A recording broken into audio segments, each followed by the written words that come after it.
Mengomentari soal polemik hutang kereta cepat, Jokowi menyebut WUS merupakan investasi untuk mengatasi kemacetan Jakarta-Bandung. Jokowi juga menyampaikan jika kemacetan di Jabodetabek dan Bandung bisa menyebabkan kerugian negara mencapai lebih dari 100 triliun rupiah per tahun.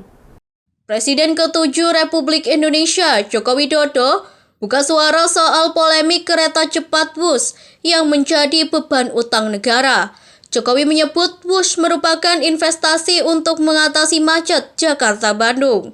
Jokowi juga menyinggung alasan membangun proyek tersebut. Selain kereta cepat, pemerintah era Jokowi juga membangun sarana transportasi seperti LRT hingga MRT. Di sisi lain, Jokowi meminta transportasi publik itu tidak dihitung berdasarkan laba semata, tetapi juga dari keuntungan sosial. Salah satunya pengurangan emisi karbon yang berdampak positif bagi lingkungan. Kita harus tahu masalahnya dulu. Ya. Di Jakarta itu kemacetannya sudah parah. Ini sudah sejak 30 tahun, 40 tahun yang lalu, 20 tahun yang lalu. Dan Jabodetabek juga kemacetannya parah. Termasuk Bandung juga kemacetannya parah. Dari kemacetan itu, negara rugi secara hitung-hitungan. Kalau di Jakarta saja kira-kira 65 triliun per tahun. Kalau Jabodetabek plus Bandung kira-kira sudah di atas 100 triliun per tahun. Nah, untuk mengatasi itu,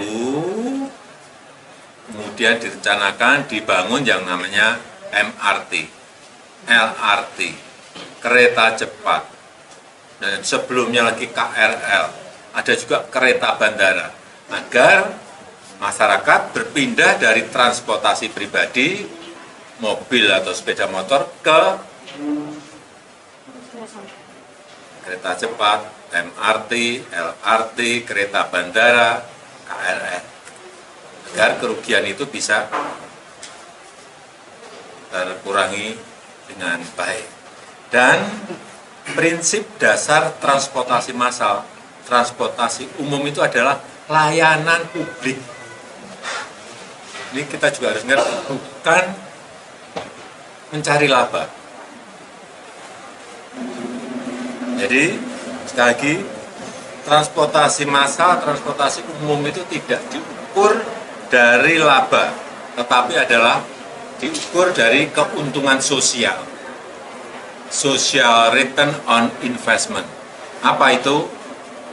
Misalnya, pengurangan emisi karbon,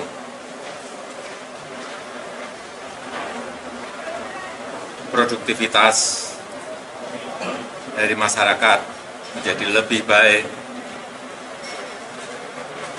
Kemudian apalagi polusi yang berkurang, waktu tempuh yang bisa lebih cepat. Disitulah keuntungan sosial yang didapatkan dari pembangunan transportasi massal. Jadi sekali lagi, kalau ada subsidi itu adalah investasi, bukan kerugian. Kayak MRT, itu pemerintah Provinsi DKI Jakarta mensubsidi 800 miliar per tahun. Itu pun baru dari Lebak Bulus sampai ke HI. Nanti kalau semua rute sudah selesai, diperkirakan 4,5 triliun. Dari hitung-hitungan kami dulu, 12 tahun yang lalu. Dan memindahkan masyarakat, memindahkan orang dari mobil pribadi, dari sepeda motor ke transportasi umum, transportasi massal juga tidak mudah. Merubah karakter itu tidak mudah. Tetapi yang kita lihat, MRT itu sukses mengangkut penumpang sejak diluncurkan itu sudah 171 juta penumpang. Kereta cepat sejak mulai meluncur sampai sekarang sudah mengangkut 12 juta orang dan yang lain-lainnya. KRL, saya belum punya data, LRT saya belum punya data. Tetapi dari MRT tadi 171 juta penumpang, kemudian kereta cepat 12 juta penumpang, itu patut kita syukuri karena sudah ada pergerakan perpindahan dari mobil pribadi, dari kendaraan masuk ke transportasi umum massal. Itu yang tidak mudah. Dan ini juga bertahap. Tidak langsung orang berbondong-bondong ke transportasi massal yang kita miliki, tidak. Jadi sekali lagi kita juga harus berhitung multiplier efek ekonominya. Contoh kayak kereta cepat menumbuhkan titik-titik pertumbuhan ekonomi, kemudian juga menumbuhkan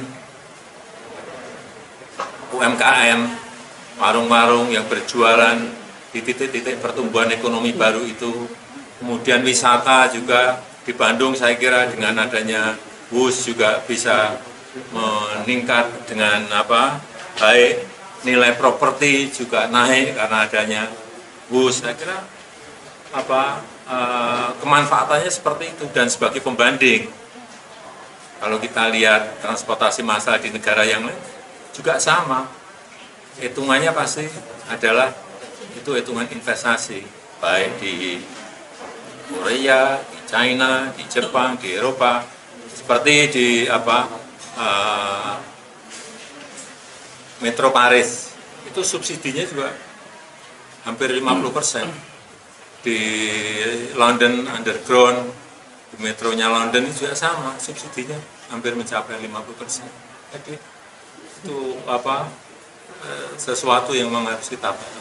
Artinya kalau untuk hitungan kerugian itu sudah diprediksi sebelumnya, Pak? Itu pun kalau penumpangnya sekarang per hari kan kayak bus itu sudah 19.000 dan sudah mencapai penumpang sampai 12 juta penumpang. Itu kalau setiap tahun naik orang berpindah, ya kerugiannya akan semakin mengecil. Ini kan baru tahun pertama.